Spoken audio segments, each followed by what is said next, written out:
Emma. What's up, Emma? Hi, Dr. John. How are you? I'm great. How about you? I'm doing good. Doing Awesome. good. The weather's perfect. Can't complain. Of course it is. You're in San Diego. It's always freaking perfect out there. What's up? Yeah. So my question to you is, about 3 years ago, I left the Mormon church. I was born and raised. My husband and I got married in the temple, the whole deal. We've been married about 15 years. And I left. It had been happening, like my deconstruction had been happening for a long time. And I finally had enough, and I told him I wanted to leave, and he was very supportive and has been from that time. My question is, how do I handle our children? They're getting older, they ask questions, and every time he leaves for church alone, I feel bad, like I'm not supporting him. And sorry, I'm going to get emotional. I really didn't want to. No, that's all right. You're good. You're good. I appreciate your honesty here. Yeah. Every time, because he still goes, he's still active. And every time he leaves by himself, I feel bad. You know, I feel like I'm not holding up to the values and commitments that we started when we first got married. But at the same time, I can't go back there now that I know that it's not true.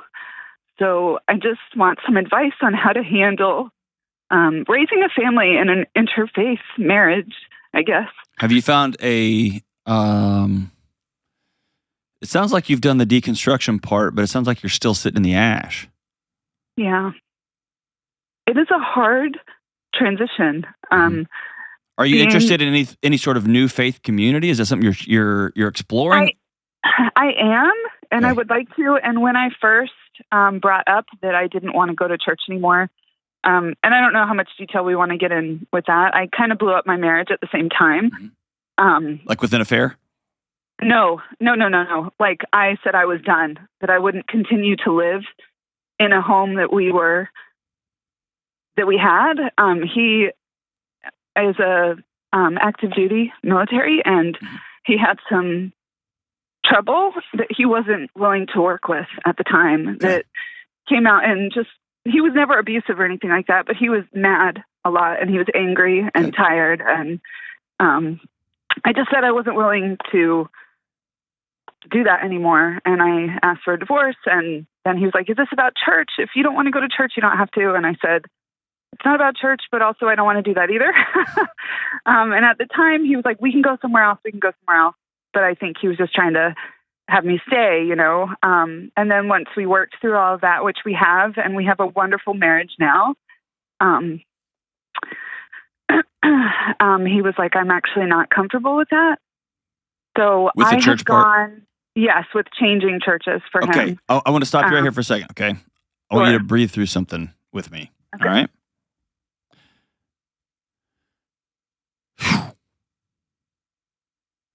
Just because your marriage got right to the edge doesn't mean you failed him as a wife. And I'll go as far to say, just because his behavior got up to the edge doesn't mean he failed you as a husband. Yeah. And we really did the work. I know you have. We found an amazing I'm proud of you. counselor. I'm so proud of you. But listen, my marriage has gotten to the brink several times. Yeah. And we both said, all right, we're going to figure out what's new, and we're going to go build that. And that's where you are. It sounds like you're having a hard time choosing guilt over resentment. You don't feel bad when he leaves. You feel guilty. Right. Because you have this old picture of what this a dutiful wife was supposed to look like. You burned that picture, but you didn't replace it with something new. Here's how I've seen interfaith marriages work. One person goes to one place, the other person goes to another place, takes the kids, and then they all meet up for lunch. And they talk about what they learned. Because we're not scared of ideas. Right. And our values, maybe at one time we thought the values are we're people of faith. The beliefs are going to change. That's life. That's scary. But that's the way the world works. That's why I read books. That's why I listen to podcasts. So my beliefs on things change. My values are the same. Right. And so if you value into a behavior, if you try to anchor into like, we are this, and insert political party, then your beliefs change. Your understandings change. You burn everything to the ground. But if your values are based in, here's who we are, here's how we treat each other, here's how we explore things, here's how we come back together after the nerd word is repair, here's how we repair the relationship after we've had a fight, or a season where it gets real precarious. Cool. That's awesome. What you haven't done, though, is replace that old picture that you burned, that you deconstructed, with a new picture. Right. And most of the time, my problem with the deconstruction movement, I think questioning everything is great. It's really important. Mm-hmm. Most people deconstruct based on feeling. I don't feel this is right. And that's a dangerous place to deconstruct to, because your finish line always moves. Right. And you want this transition to feel a certain way. It's not going to until you've been doing this new thing for a long time. Right. So the path forward is, I don't want to feel good. I don't feel good at this new church. That's not how the path is. The path is, for 6 months, I'm going to pick a building. I'm going to pick a box, and we're going to go there. I'm going to get involved, and I'm going to meet people, and my kids are going to come with me, or they're going to go with him. I mean, y'all decide that. And then we're going to all meet up for lunch. That's what I need help with, because I don't want them to be there. Okay. Have you made that need known? I have, and they don't go. Okay. They don't go with him. But it feels hypocritical of me to be like, they can't go there, but I'm going to take them here.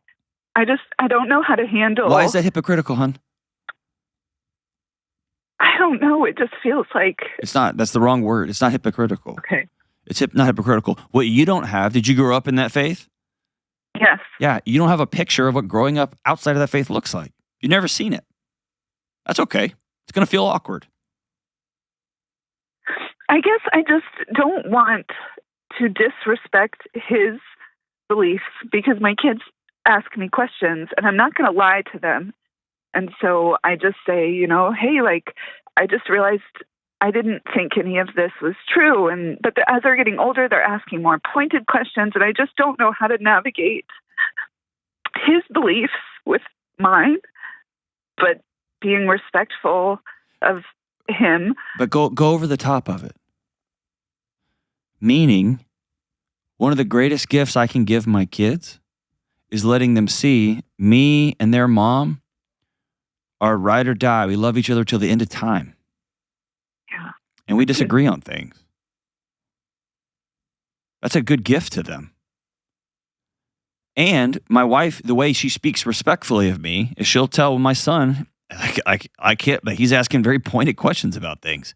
She'll say, I believe this particular thing says this, and here's what that means. Here's how I act that out in life. Your dad reads it this way. And then she looks at my son and says, how do you read it as a 13-year-old?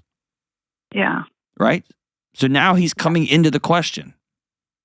And sometimes she'll do it with our minister, J.P. Conway. She'll be like, hey, so Dr. Conway, what do you think about this? Because this is how I see it. This is how John sees it. What do you think? Because he's got training in this area that I don't have. Right. Right? So the respect doesn't mean I agree with everything you say. Right. Respect is how I talk about you and how you've come to these beliefs. Yeah. Why does that scare you? I guess because in the past we have avoided hard conversations, and things are really good. They're not. Things are really They're great. not. Emma, they're not.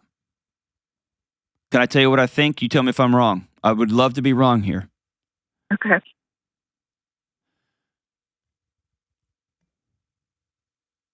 I think you want to love him with all your being, and you can't. because I don't think you respect the fact that he still worships there, believes those things, and is involved in those ways.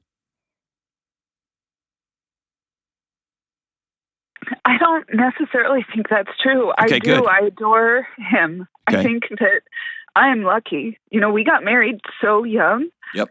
And somehow we have made it. And I adore him. I love everything about him. And Okay. he doesn't push those things on me. He never brings it up. I don't think he holds out hope that I will come back.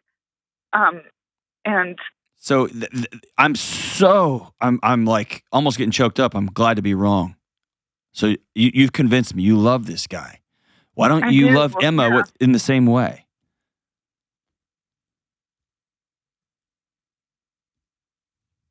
I don't know.